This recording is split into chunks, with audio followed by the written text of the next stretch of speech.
दोस्तों नमस्कार। स्वागत है आप सभी का मेरे YouTube चैनल के आर हिंदी कहानियां में। आज की कहानी सुनकर आपके भी रोंगटे खड़े हो जाएंगे, आपके पैरों तले जमीन खिसक जाएगी और आप सोचने पर मजबूर हो जाएंगे। कहानी को डिटेल में जानने के लिए वीडियो में लास्ट तक बने रहें। तो चलिए कहानी को शुरू करते हैं। आज की कहानी है पंजाब के अमृतसर देहात क्षेत्र के थाना रमदास के गांव कोट रजदा की। देखो सरदार जी, एक बात सच बताना, झूठ मत बोलना। मैं पिछले कई दिनों से देख रही हूँ कि आजकल तुम अपनी भौजाई पर कुछ ज्यादा ही प्यार लुटा रहे हो। क्या मैं इसकी वजह जान सकती हूँ? करणवीर कौर ने ये बात अपने पति संजीव सिंह से जब पूछी तो वो उससे आंखें चुराने लगा। पत्नी की बात का संजीव को जवाब भी देना था, इसलिए अपने होठों पर हल्की सी मुस्कान बिखेरते हुए उसने करणवीर कौर से कहा, तुम भी कमाल करती हो। तुम तो जानती ही हो कि बड़े भाई रजत की मौत हुई अभी कुछ ही समय हुआ है। भाई साहब की मौत से भाभी जी को कितना सदमा पहुंचा है, ये बात तुम भी समझ सकती हो।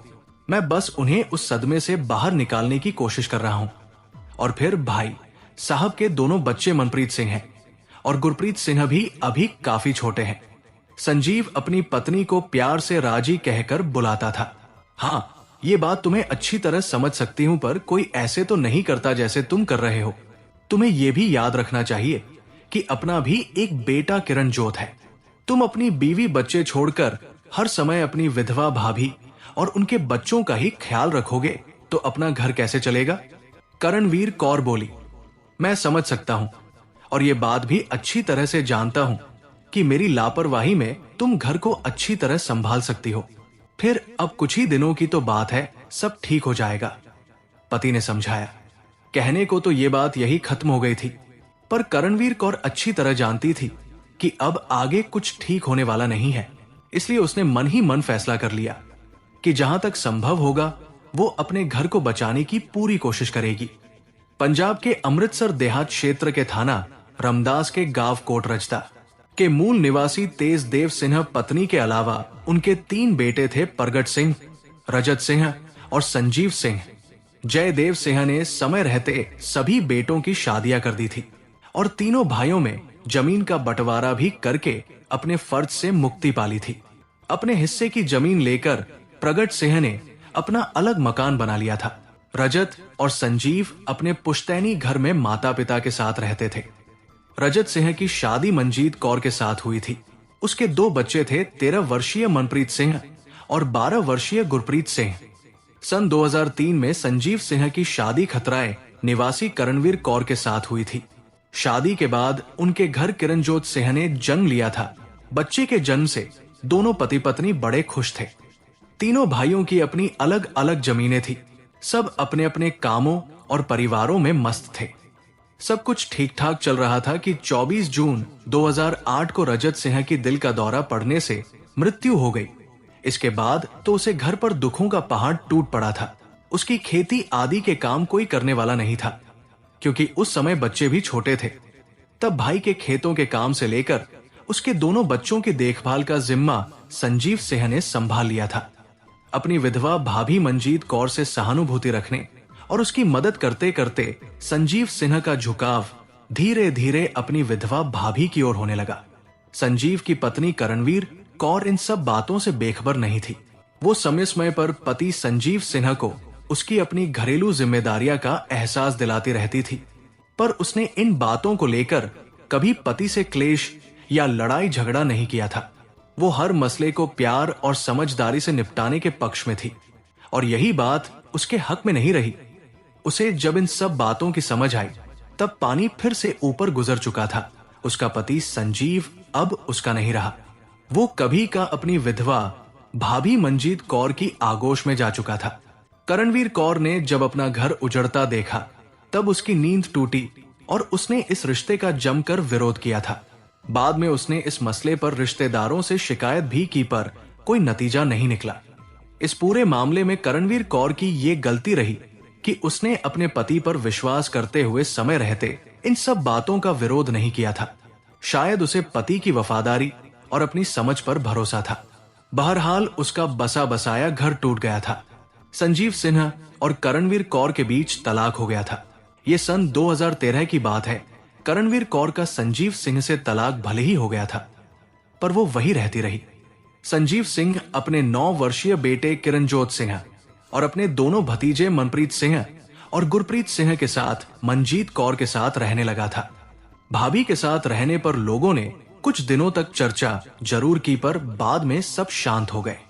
समय का पहिया अपनी गति से घूमता रहा, सब अपने अपने कामों में व्यस्त हो गए थे। संजीव तीनों बच्चों सहित संजीव और मंजीत कौर रात का खाना खाकर सो गए थे।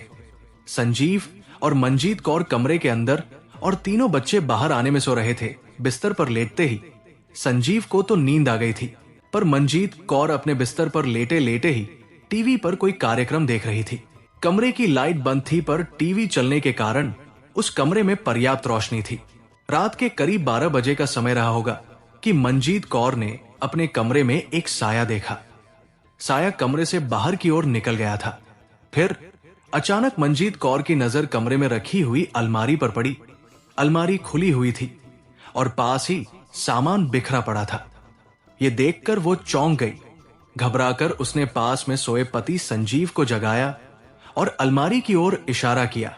कमरे में चल रहे टीवी की रोशनी में उसे भी खुली अलमारी के आसपास कपड़े आदि बिखरे दिखे। इसके बाद संजीव ने तुरंत उठकर घर की लाइट जला दी। वो समझ गया कि घर में चोरी हो गई है। कमरे से निकलकर जब वो बरामदे में पहुंचा तो उसकी नजर बरामदे में सोए बच्चों पर गई। वहां मनप्रीत और गुरप्रीत तो सो रहे थे, लेकिन उसका अपना 9 वर्षीय बेटा किरणजोत सिंह गायब था। ये सब देखकर संजीव ने चोर चोर का शोर मचाना शुरू कर दिया। रात के सन्नाटे में उसकी आवाज सुनकर पड़ोसी भी उसके घर आ गए और जब सबको पता चला कि संजीव के बेटे 9 वर्षीय किरणजोत को भी चोर उठाकर अपने साथ उठाकर ले गए हैं, तो सब हैरान रह गए। किसी की समझ में कुछ नहीं आ रहा था। ऐसे में किरणजोत को कहां और कैसे ढूंढा जाए।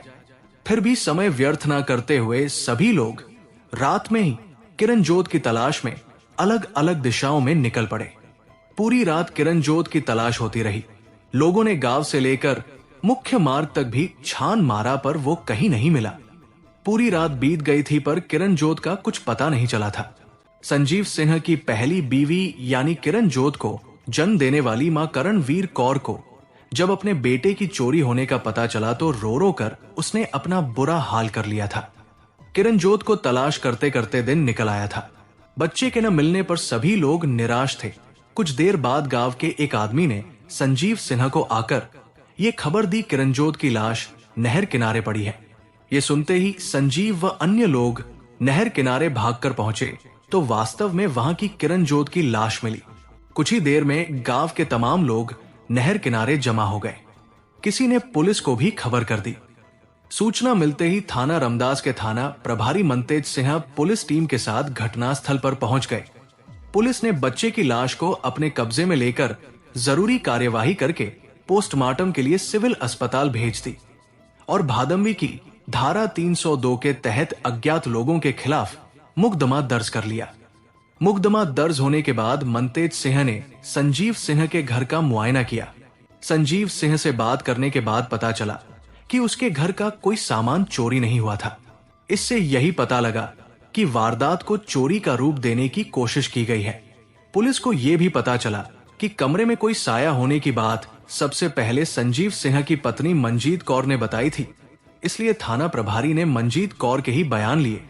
थाना प्रभारी मां तेज सिंह को मंजीत के बयानों में काफी झोल दिखाई दे रहे थे।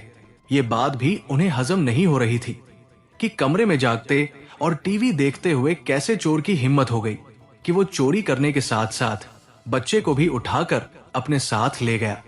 भला उस बच्चे से उसे क्या मतलब था और किस मकसद से उसने बच्चे को अगवा किया था। लाख सोचने पर भी मनतेज सिंह को ये बात समझ नहीं आ रही थी।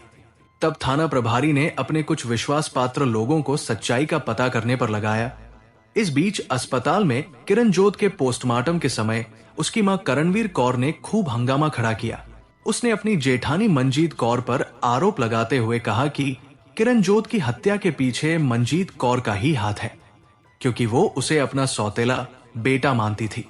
करणवीर कौर के आरोपों को मद्देनजर रखते हुए पुलिस ने अपने मुखबिरों को सच्चाई का पता लगाने के लिए लगाया। इसके बाद थाना प्रभारी को मंजीत कौर के बारे में जो खबर मिली वह चौंकाने वाली थी। पोस्टमार्टम रिपोर्ट में किरणजोत की मौत के बारे में बताया कि उसकी मौत गला घोटने से हुई थी। सोचने वाली बात यह थी कि मारने वाले ने बच्चे को घर से उठाया और हत्या के बाद वो उसे नहर के किनारे फेंक आया। इसमें इकट्ठे सो रहे तीनों बच्चों में से उसने किरणजोत सिन्हा को ही क्यों उठाया? थाना प्रभारी मनतेज सिंह ने मृतक किरणजोत की मां करणवीर कौर से भी पूछताछ की।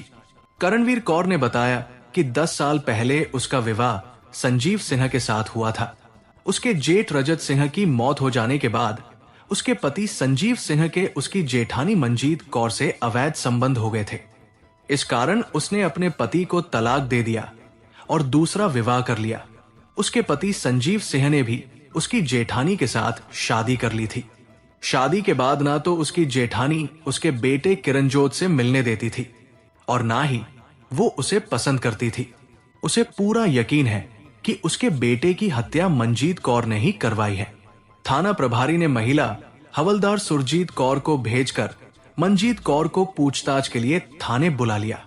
शुरुआती दौर में वो अपने आप को निर्दोष बताते हुए चोरी की कहानी पर डटी रही, पर जब उससे पूछा गया कि क्या क्या सामान चोरी हुआ है तो ये सुनकर वो बगले झांकने लगी।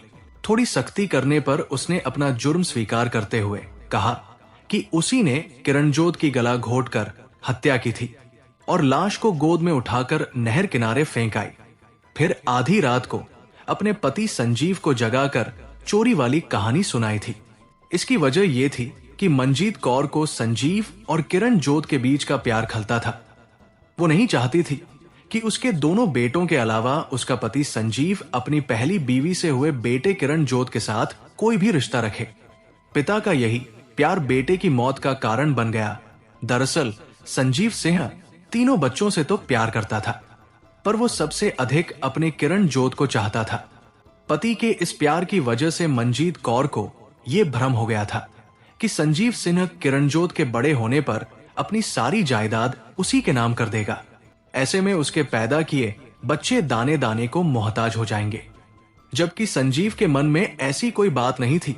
संजीव ने सपने में भी कभी ये नहीं सोचा था कि मंजीत कौर ऐसा भी कुछ सोच सकती है। मंजीत कौर के बयान दर्ज करने के बाद किरणजोत सिंह की हत्या के आरोप में उसे गिरफ्तार कर अदालत में पेश किया गया। वहां से अदालत के आदेश पर उसे जिला जेल भेज दिया गया। दोस्तों, इस कहानी को सुनाने का उद्देश्य किसी का दिल दुखाना नहीं है, किसी को परेशान करना नहीं है, बल्कि आपको जागरूक करना है और आपको सचेत करना है, ताकि आप लोग सतर्क रहें और सावधान रहें। तो दोस्तों, कैसी लगी ये स्टोरी कमेंट जरूर करें, वीडियो को लाइक करें और अपने दोस्तों को शेयर भी करें। और आपसे गुजारिश है कि मेरे चैनल को सब्सक्राइब जरूर करें। फिर मिलेंगे ऐसी ही किसी सच्ची स्टोरी के साथ। तब तक के लिए धन्यवाद।